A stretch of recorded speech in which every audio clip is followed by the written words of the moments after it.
Hello students, आप सभी का हमारे YouTube channel MDM online study में स्वागत है। मैं राजकुमार आपको कंप्यूटर एजुकेशन के बारे में स्टडी करवाऊंगा। हमारे इस चैनल में अगर आपने अभी तक सब्सक्राइब नहीं किया है तो आप प्लीज़ हमारे चैनल को सब्सक्राइब करें, जिससे कि आपको हमारी जो आने वाली वीडियोज़ हैं और इससे पहले जो हमारी वीडियोज़ आ चुकी हैं वो आपको हम प्रोवाइड करवा सकें और आगे भी आप इसका नॉलेज जो है वो आगे बढ़ा सकें। तो कंप्यूटर, जैसा कि आप जानते हैं कि हमारी जीवन शैली के अंदर हमारे जीवन का एक बन चुका है। तो हमारे निजी जीवन के अंदर कंप्यूटर की ज़रूरत जो है वो हमें इस प्रकार से है कि हम हमेशा अपने साथ या अपने ऑफिस वर्क में, अपने घर के किसी काम के अंदर कंप्यूटर का उपयोग कर रहे हैं। तो कंप्यूटर के इसी उपयोग को देखते हुए आज मैं आपको कंप्यूटर के बेसिक नॉलेजेस के बारे में और इसके उपयोग के बारे में, हमें कंप्यूटर की जो आवश्यकता है वो किस लिए होती है, किस प्रकार हमें इसकी जो ज़रूरत है उसका हम फ़ायदा लेते हैं, तो उसके बारे में आज हम पढ़ेंगे। आज का हमारा जो टॉपिक है वो है कंप्यूटर का परिचय। कंप्यूटर का परिचय हम सबसे इसलिए पढ़ रहे हैं क्योंकि हमें पता होना चाहिए कि कंप्यूटर जो है वो हमारे किस काम आ रहा है, किस तरह से हम उससे हेल्प ले सकते हैं और किस प्रकार से अपने कार्यों को और भी आसान बना सकते हैं। ये जो आज का हमारा मैटर है ये आपके BA फर्स्ट ईयर क्लास के जो फर्स्ट बुक है फंडामेंटल ऑफ कंप्यूटर्स उसे लिया गया है। इसके अलावा अगर आप चाहें तो किसी भी कंपटीशन क्लास के लिए या जैसे B.Ed एजुकेशन क्लास के लिए अपना इसका यूज़ करते हैं, या +1 +2 या किसी भी छोटी क्लासेस के लिए जो हम कॉलेजेस स्कूल्स के अंदर करते हैं, तो उनके अंदर कंप्यूटर की जो ये आपको टॉपिक है ये आपको ज़रूरत होती है इसकी। तो सबसे पहले अपने इसमें शुरू करते हैं कंप्यूटर का परिचय, इंट्रोडक्शन ऑफ कंप्यूटर। तो कंप्यूटर का जो इंट्रोडक्शन है, जैसा कि हम जानते हैं कि कंप्यूटर एक इलेक्ट्रॉनिक मशीन है। इलेक्ट्रॉनिक मशीन यानी इस पे जो किए जाने वाले हमारे जो वर्क हैं वो सारे हमारे काम कंप्यूटर पर इलेक्ट्रॉनिक माध्यम से किए जाते हैं। हम इस डिवाइस का यूज़ करते हैं, बिजली के माध्यम से इसका यूज़ किया जाता है। तो सबसे पहले हम जानते हैं कि जो कंप्यूटर शब्द है उसको किस प्रकार से बनाया गया, किस प्रकार से इसकी उत्पत्ति की गई। तो कंप्यूटर शब्द जो है वो कंप्यूट वर्ड से लिया गया है। कंप्यूट वर्ड जो है इसका मीनिंग जो है वो होता है गणना। कंप्यूट का अर्थ होता है गणना, और कंप्यूटर शब्द जो है इस पूरे वर्ड को हम बोलते हैं गणक। इसे कहा जाता है गणक। गणक का मीनिंग जो होता है गणना करने वाला। कंप्यूट शब्द जो है वो गणना होता है और कंप्यूटर शब्द जो है वो गणना करने वाला। क्योंकि शुरुआत के अंदर जब कंप्यूटर को बनाया गया था तो साइंटिस्ट जिन्होंने इन्हें बनाया तो उनका पहला काम क्या था कि कंप्यूटर से कैलकुलेशंस जो हैं वो की जा सकती थी। जैसे अर्थमेटिक कैलकुलेशन शुरुआती दौर पर जैसे ऐड किया गया, सब्ट्रैक्शन किया गया, डिवाइड किया गया, मल्टीप्लिकेशन किया गया, इस प्रकार से कैलकुलेशन के अंदर बढ़ाकर उसके बाद आगे आगे कंप्यूटर्स के बहुत सारे यूजेस जो हैं वो शुरू हुए। अब हम जो कंप्यूटर यूज़ करते हैं वो पूरा अपना जो वर्क है वो ऑटोमेटिक तरीके से करते हैं, यानी सारा का सारा जो काम है वो ऑटोमेटिक तरीके से किया जाता है और लगभग हर क्षेत्र के अंदर हम कंप्यूटर का उपयोग कर रहे हैं। तो कंप्यूटर के उपयोग को देखते हुए ही हम ये जानते हैं कि कंप्यूटर की हमें जो आवश्यकता है वो किस लिए है, क्योंकि हम कंप्यूटर को हर जगह पे उपयोग कर रहे हैं। तो किस लिए हम कंप्यूटर का उपयोग कर रहे हैं, तो इसकी आवश्यकता को हम इसमें ज़रूर पढ़ेंगे कि कंप्यूटर की हमें आवश्यकता जो है वो क्यों होती है।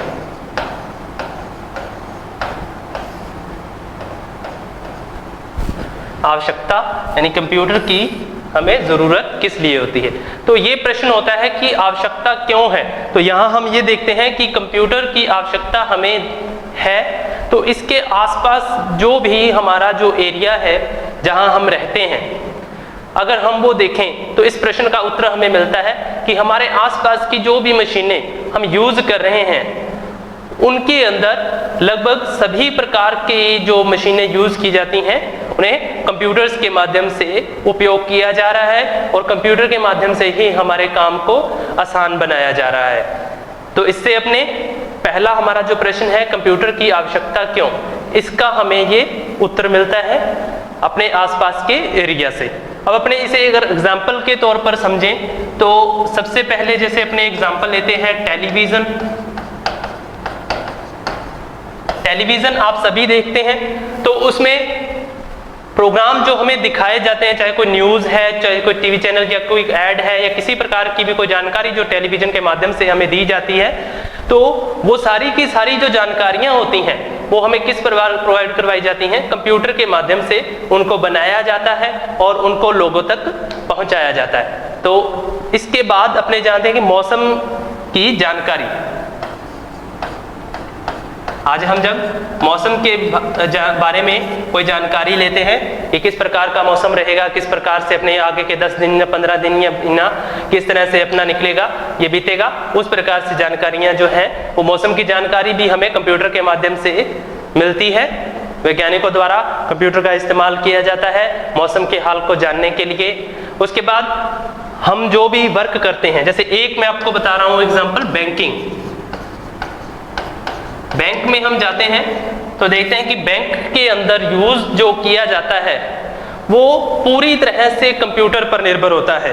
हर एक बैंक एम्प्लॉय जो है वो कंप्यूटर का इस्तेमाल करते हैं अपने डाटा को सेव रखने के लिए, जो भी कस्टमर्स हैं उनके अकाउंट्स जो हैं उनको मेंटेन करने के लिए, उनके बारे में सारी जानकारी रिकॉर्ड करने के लिए, ये सब उसके करने के लिए क्या किया जाता है, कंप्यूटर का उपयोग किया जाता है। तो सबसे बड़ा यूज जो है वो बैंकिंग के अंदर किया जाता है। इसके साथ ही हम एक कंप्यूटर के रूप में यूज होने वाली मशीन एटीएम का हम यूज करते हैं, जो सबसे बड़ा एग्जांपल है बैंक का, जो पूरी तरह से एक कंप्यूटर मशीन है जहां पूरा का पूरा काम जो है वो ऑटोमेटिक तरीके से किया जाता है, जहां किसी व्यक्ति की जरूरत नहीं होती। आप एटीएम गए हैं, आपने देखा होगा कि एटीएम के अंदर हम सिर्फ मशीन का यूज जो है वो यूजर खुद करते हैं, तो ऑटोमेटिक तरीके से हम उसमें से अपने मनी ट्रांसफर जो है वो कर सकते हैं।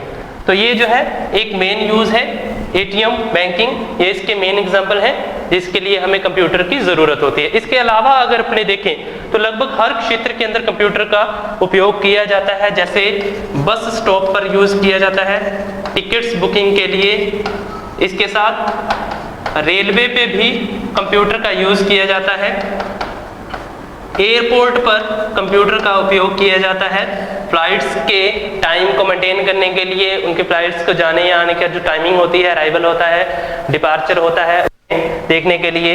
मार्केट के अंदर भी अब कंप्यूटर का यूज किया जाता है, चाहे अपने कोई सामान खरीदते हैं, बेचते हैं या किसी भी प्रकार का कोई लेन देन करते हैं, तो उसके लिए मार्केट के अंदर कंप्यूटर का यूज जो है वो जरूरी माना जाता है।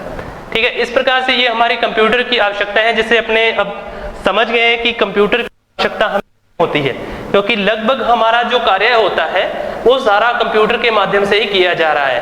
आज हम जो मोबाइल यूज कर रहे हैं, मोबाइल फोन भी एक कंप्यूटर की श्रेणी में आता है, जो एक प्रकार का कंप्यूटर है जिसे अपने कहीं भी किसी भी वक्त उपयोग में ले सकते हैं। तो इसलिए सबसे बड़ी आवश्यकता जो है हमारी कंप्यूटर की आज के टाइम में बन गई है और कंप्यूटर जो है हमारे जीवन का एक हिस्सा बन चुका है।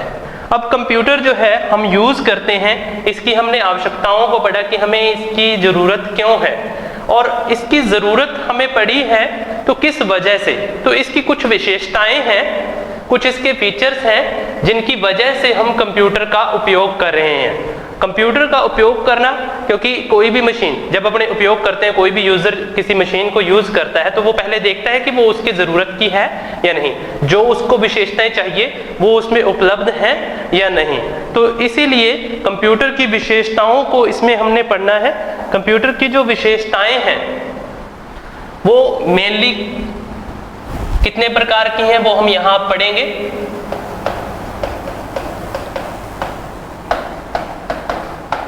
कंप्यूटर की विशेषताओं की वजह से ही कंप्यूटर का इस्तेमाल जो है वो पूरी दुनिया के अंदर किया जा रहा है। तो सबसे पहले जो इसकी मेन विशेषता है उसके बारे में अपने पढ़ेंगे। सबसे पहले इसकी जो विशेषता दी गई है गति, स्पीड। कंप्यूटर के ऊपर जैसे ही आपको यूज कर रहे हैं कंप्यूटर का, तो आप देखते हैं कि कंप्यूटर के यूज के अंदर आपको किसी कार्य को सिर्फ चंद सेकंड के लिए आपको बताना होता है कि इसमें अपने क्या करना चाहते हैं, और आपका जो वर्क है वो उसी टाइम अपलोड कर दिया जाता है और उसकी जानकारियां जो है वो आपको उसी टाइम प्रोवाइड करवा दी जाती हैं। ये हम सोचते हैं कि जैसे ही अपने वर्क किया वैसे की वैसे आपको पूरी की जानकारी जो है वो उपलब्ध करवा दी। तो वो किस वजह से होता है? कंप्यूटर की स्पीड की वजह से। कंप्यूटर की स्पीड जो है वो उसके नैनो सेकंड, पिको सेकंड के अंदर मापी जाती है, जो कि एक नॉर्मल टाइम से बहुत ही ज्यादा होती है। इसमें लाखों गणितीय कैलकुलेशन जो है वो आसानी से 1 सेकंड के अंदर या कुछ सेकंड्स के अंदर पूरी कर ली जाती हैं।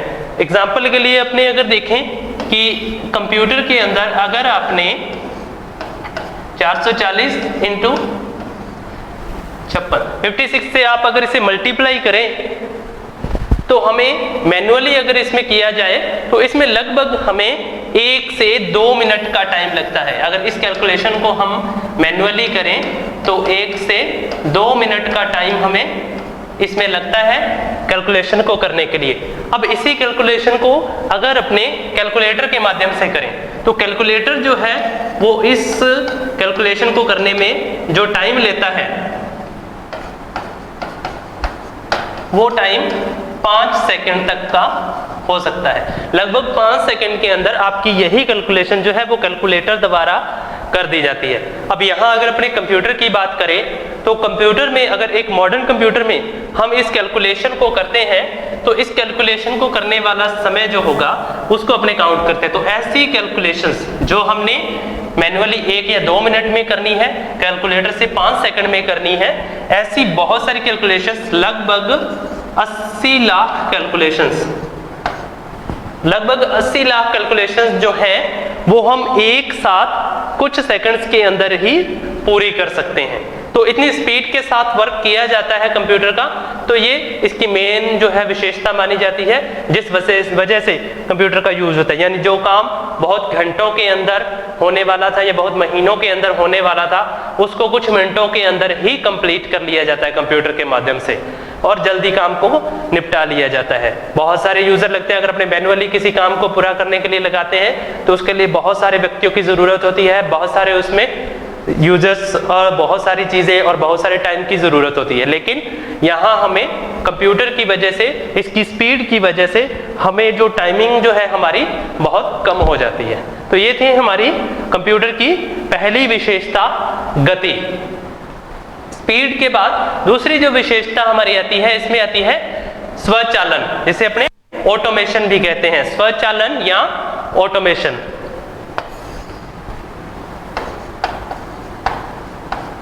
स्वचालन से आप समझते हैं कि कोई भी वर्क जो ऑटोमेटिक तरीके से किया जाए। ज्यादातर हम क्या सोचते हैं, कोई भी यूजर जो कंप्यूटर का उपयोग नहीं करता या फिर करना चाहता है या किसी और मशीन का उपयोग करता है तो वो चाहता है कि उसके टाइम की बचत हो और दूसरा कि उसका जो काम है वो अपने आप कंप्लीट हो जाए, उसके लिए उसे रुकना ना पड़े या फिर उसे उसके लिए किसी प्रकार से उसके ऊपर कंप्यूटर की मशीन है या कोई दूसरी मशीन है उस पर निर्भर ना रहना पड़े। तो उसके लिए कंप्यूटर की विशेषता क्या दी गई है? ऑटोमेशन। हमें सिर्फ एक बार कंप्यूटर में प्रोग्राम को लोड करना होता है, जैसे ही कंप्यूटर में डाटा को लोड कर दिया जाता है बाकी की जो रिपोर्ट्स है, जो रिजल्ट बनाना है, वो सारा का सारा काम जो है वो कंप्यूटर द्वारा अपने आप ही पूरा कर दिया जाता है। इसके लिए अपने एक एग्जांपल लेते हैं। जैसे मान लीजिए कि हमारे पास 1000 फाइल हैं, 1000 फाइल्स जिन्हें हमें कॉपी करना है। तो अगर अपने मैन्युअली काम करें तो अपने कंटिन्यू उसको करते रहेंगे, पेज पे कॉपी करते रहेंगे और हमें तब तक वो करता रहना पड़ेगा जब तक कि वो कंप्लीट नहीं हो जाता। हम दूसरा जो भी हमारा कार्य है वो नहीं कर सकते। लेकिन कंप्यूटर के माध्यम से इसकी ऑटोमेशन की जो विशेषता है, इसकी वजह से अगर 1000 फाइलें हैं तो उन्हें कॉपी करने के लिए हमें सिर्फ एक बार कमांड देना है, कॉपी कमांड से। एक कमांड देने के बाद उसके बाद बाकी की जो उसके प्रोसेसिंग होगी, यानी डाटा को कॉपी कहाँ करना है, किस जगह पे और कितने टाइम में करना है, कैसे करना है, ये सारी जो इसकी मेंटेनेंस के जो काम होंगे वो सारे के सारे कंप्यूटर जो है ऑटोमेटिक पूरा कर लेता है।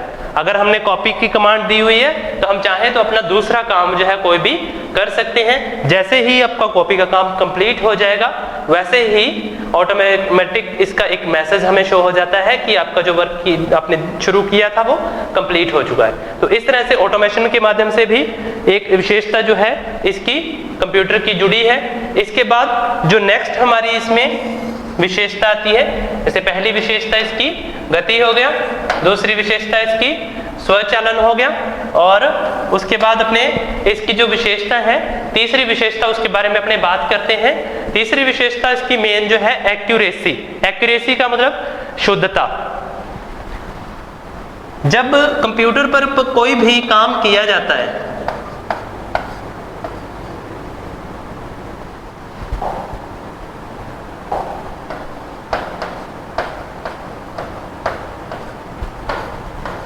तो उसके जो रिजल्ट हैं, जो भी वर्क हमारा कंप्यूटर पे होता है उसके रिजल्ट जो हैं वो 100% एक्यूरेट होते हैं। कंप्यूटर पे जो भी रिपोर्ट दी जाती हैं, जो भी डाटा दिया जाता है, जब उसका रिजल्ट हमें बनाकर दिया जाता है तो वो पूरी तरह से उसको 100% रिजल्ट्स को एक्यूरेट बताया जाता है, क्योंकि कंप्यूटर में किसी प्रकार की कोई भी गलती के चांसेस जो हैं वो नहीं होते।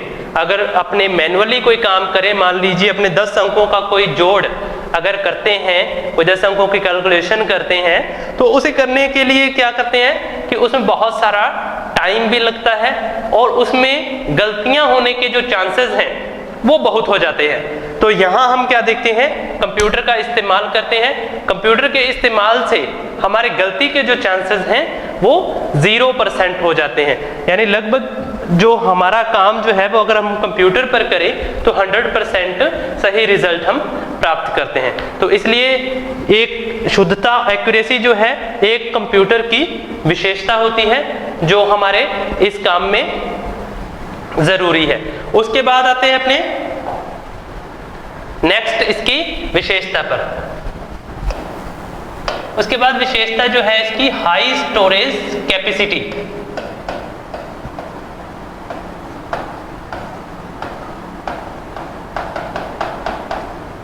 हाई स्टोरेज कैपेसिटी, उच्च भंडारण क्षमता। कंप्यूटर के अंदर जब हम कोई वर्क करते हैं, यूजर कोई भी इसमें काम करता है, तो वो काम जो है वो इसके लिए स्टोर करना भी जरूरी होता है, ताकि जैसे हमने डेली का जो हम काम करते हैं वो हमारा काम जो है इसमें स्टोर होता रहे, आगे की आगे हमारा जो वर्क है वो कंटिन्यू इसके अंदर चलता रहे। तो उसके लिए हम क्या करते हैं, हाई स्टोरेज कैपेसिटी जो है कंप्यूटर के फीचर का इस्तेमाल करते हैं। इसमें हमारे पास कुछ डिवाइसेस जो है वो कंप्यूटर में ऐड की जाती हैं जो स्टोरेज के लिए काम आती हैं। हम कंप्यूटर के अंदर हार्ड डिस्क का इस्तेमाल करते हैं डाटा को सेव करने के लिए, जिसे अपने शॉर्ट के अंदर क्या बोलते हैं, HDD भी कहा जाता है, हार्ड डिस्क। सबसे ज्यादा उपयोग होने वाली जो डिवाइस है स्टोरेज की वो हार्ड डिस्क है। इसका यूज हम करते हैं परमानेंट डाटा को सेव करने के लिए। स्टोरेज क्यों जरूरी है, क्योंकि डेली का जो हमारा काम होता है उसे अपने बाद में भी कभी यूज कर सकें, तो उसके लिए हम स्टोरेज का यूज करते हैं। तो ये हमारे लिए बहुत जरूरी है। यहाँ हाई स्टोरेज का मीन क्या है कि जो एक कंप्यूटर डिवाइस होती है, एक अगर अपने मानव की बात करें, एक व्यक्ति की बात करें, तो वो ज्यादा से ज्यादा डाटा जो है वो अपने उतना ही दिमाग में रख सकता है जितना वो याद रख सकता है। लेकिन कंप्यूटर डिवाइस के अंदर हम बहुत सारी स्टोरेज डिवाइस जो है वो ऐड कर सकते हैं जो हमारे डेटा को और अधिक सेव कर सकती है और हमसे ज्यादा स्ट्रिक्टली उनको सेव करके रख सकती है। कंप्यूटर के अंदर लाखों शब्दों को एक साथ सेव किया जा सकता है। ये इसकी विशेषता है कि बहुत सारा डाटा इसमें सेव हो जाता है। इसके अंदर अपने किसी भी प्रकार का डाटा जो है वो सेव कर सकते हैं। अब डाटा किस प्रकार का होता है, जैसे मान लीजिए कि चित्र है, आवाज है,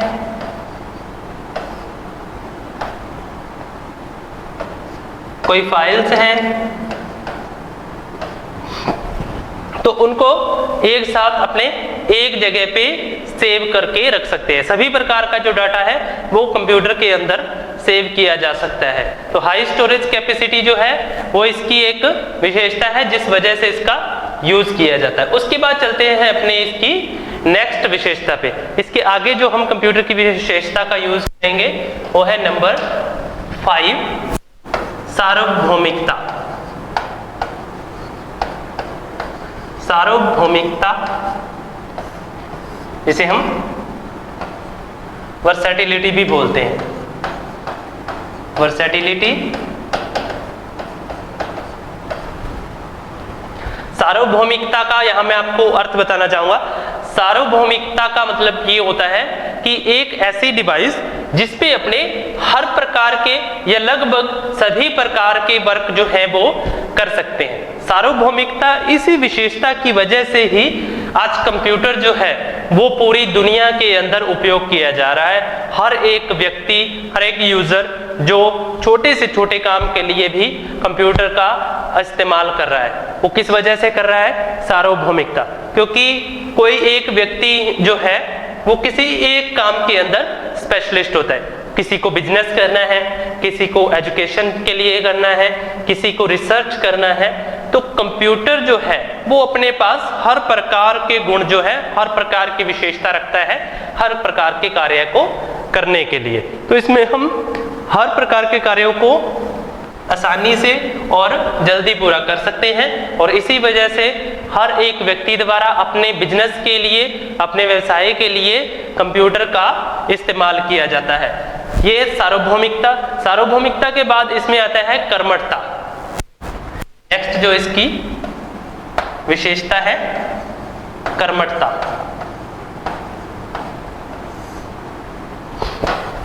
इसे अपने बोलते हैं डिलीजेंसी।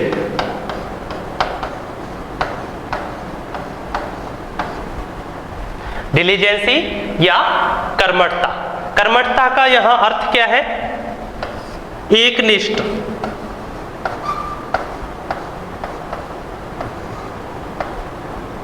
इसे एकनिष्ठ कहा जाता है या फिर अपने ये कह सकते हैं कि जब तक हम कंप्यूटर पर किसी कार्य को करते हैं, जब तक उस कार्य को पूरा करना होता है, उसकी टाइमिंग को, जब तक उसका काम जो है वो चल रहा है, तब तक सजग रहना या फिर संतुलित कंट्रोल में रहना, ताकि जो भी कार्य दिया गया है उसको पूरा आराम से, पूरे सही तरीके से उसको पूरा किया जा सके। तो कर्मठता का मीनिंग ये होता है कि उसे कार्य को एकनिष्ठ होकर किया जाता है। जैसे एग्जांपल लेते हैं अपने कि अगर कोई यूजर, कोई व्यक्ति अगर कोई काम करता है तो वो कितना टाइम काम कर सकता है? वो कुछ घंटे काम करेगा, कुछ आप उसको कह सकते हैं कि पूरा दिन काम कर सकता है। लेकिन जैसे ही काफी टाइम तक काम करने के बाद ये वो यूजर जो है वो थक जाते हैं या बोरिंग महसूस करने लग जाते हैं। जैसे किसी काम को बार बार किया जाता है तो उससे बोर होना महसूस होने लग जाता है। तो उससे बचने के लिए हम कंप्यूटर का उपयोग करते हैं। कंप्यूटर जो है वो मानव के इस कार्य से बिल्कुल विपरीत है। विपरीत किस प्रकार से कि कंप्यूटर पर हम कोई काम शुरू करते हैं तो वो उस कार्य से ना तो बोर होता है और ना ही उसे थकान महसूस होती है। कंप्यूटर एक मशीन है जिसे अपने कई घंटों तक, कई महीनों तक लगातार यूज कर सकते हैं।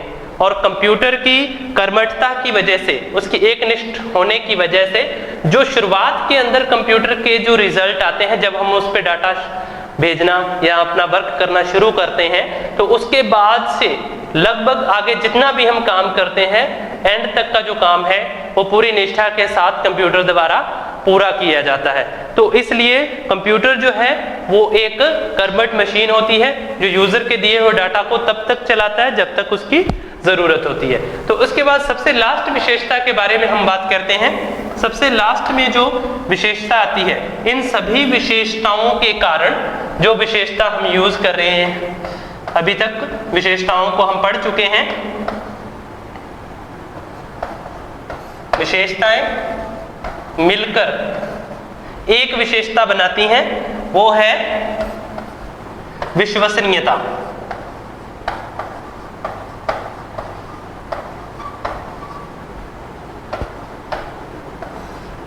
विश्वसनीयता यानी कंप्यूटर पर हमारा विश्वास।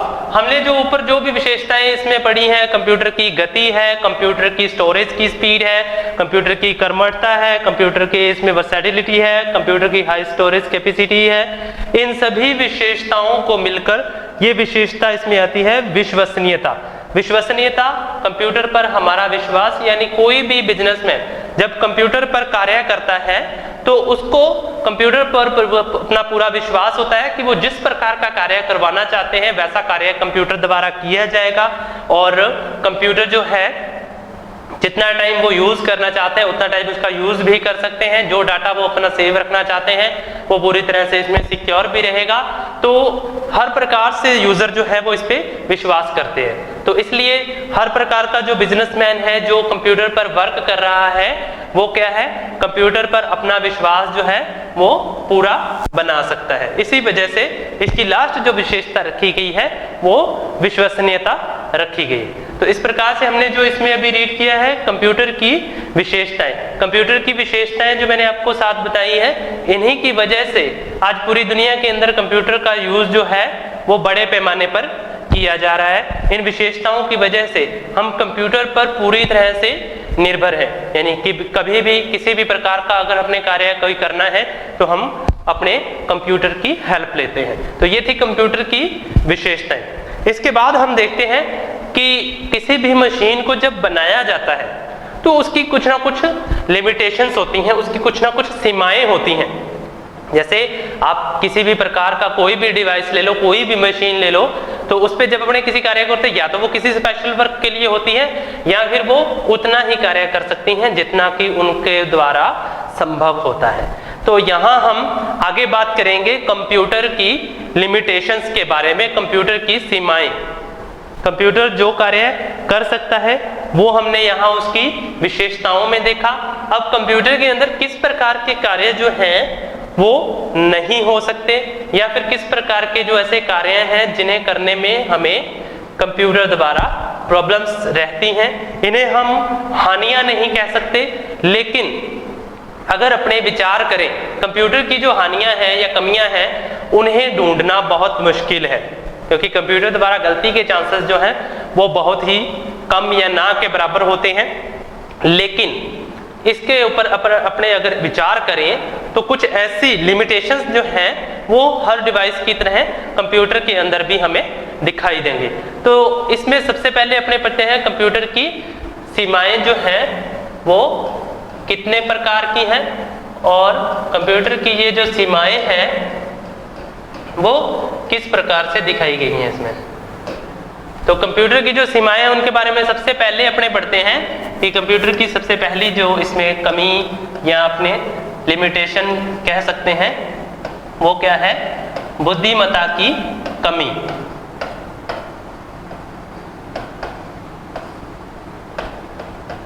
जैसा कि आपने सभी विशेषताओं से जान लिया है कि कंप्यूटर जो है वो यूजर के द्वारा इसको वर्क करवाया जाता है, तो कंप्यूटर के अंदर खुद की कोई भी इसमें मेमोरी जो है वो नहीं होती, इसका खुद का माइंड जो है वो नहीं होता। यूजर जो कंप्यूटर की डिवाइस में चीजें ऐड करते हैं वही इसमें ऐड की जाती हैं, उसके अलावा कंप्यूटर में किसी भी प्रकार की कोई भी जानकारी जो है वो ऐड नहीं होती। तो इसलिए इसके अंदर इसकी खुद की बुद्धि का अभाव होता है। जैसे कि अपने देखें कि जो यूजर कंप्यूटर को कमांड्स देते हैं, जो जो काम अपने कंप्यूटर पर करते जाते हैं उन्हीं को इसके अंदर सेव किया जाता है, उन्हीं को ही इससे किया जाता है। उसी वर्क को करने के बाद ये अपने आप उस वर्क को रोक देता है। इसलिए इसमें बुद्धिमत्ता की जो है वो कमी दिखाई जाती है। ये यूजर के निर्देशा अनुसार काम करता है, यूजर जो इसे निर्देश देता है उस पे ही ये अपना काम करता है। उसके बाद आती है इसमें कंप्यूटर की सीमाओं में दूसरी इसकी लिमिटेशन, जो इसमें क्या है, सामान्य बोध का अभाव। सामान्य बोध यानी कॉमन सेंस की कंप्यूटर के अंदर एक बड़ी कमी होती है।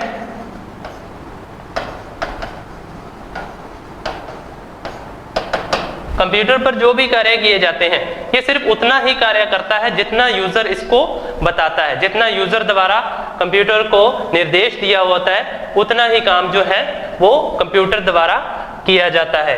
ये अपने कॉमन सेंस से किसी भी कार्य को नहीं करता।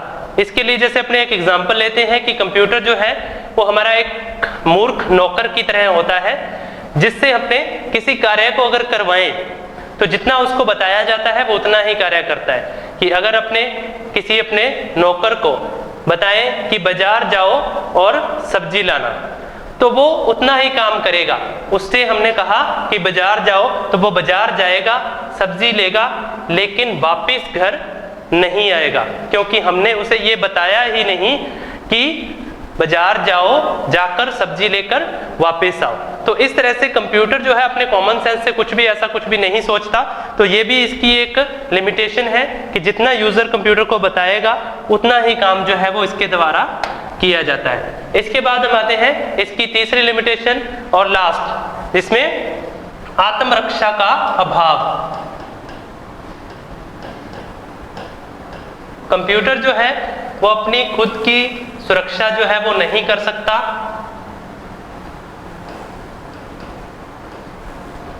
कंप्यूटर में आत्मरक्षा की जो कमी है वो इसमें इस प्रकार से होती है कि कंप्यूटर के अंदर जब अपने कोई अकाउंट बनाते हैं, मान लीजिए कि किसी यूजर ने कंप्यूटर में अपना अकाउंट बनाया, उसे पासवर्ड दिया और उसको यूज करना शुरू किया, लेकिन जब कभी दोबारा उस अकाउंट को या उस पासवर्ड को दिया जाएगा तो कंप्यूटर ये कभी नहीं देखता कि जिस यूजर ने अकाउंट और पासवर्ड लगाया है वही यूजर उसे ओपन कर रहा है या नहीं।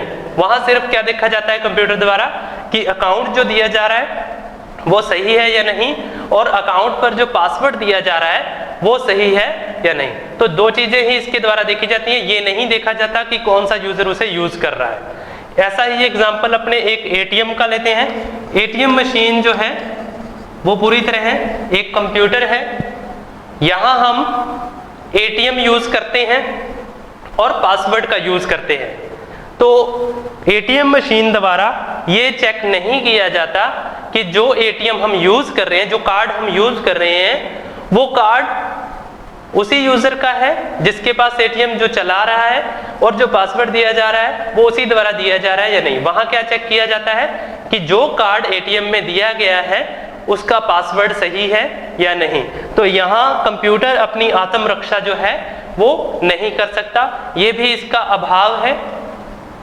तो ये इस प्रकार से हमारे कंप्यूटर की सीमाएं हैं। ये 3 ऐसी लिमिटेशन जो हैं वो कंप्यूटर के अंदर बताई जाती हैं। और इसके अलावा आज का जो हमारा टॉपिक है यहाँ हम इसे समाप्त करते हैं। हमारे इस चैनल को MDM ऑनलाइन स्टडी, इसको सब्सक्राइब करें, लाइक शेयर करना ना भूलें, ताकि आपको आगे नई जो वीडियोस हैं हमारे चैनल पर आने वाली वो आपको लगातार प्रोवाइड होती रहे। तब तक के लिए धन्यवाद।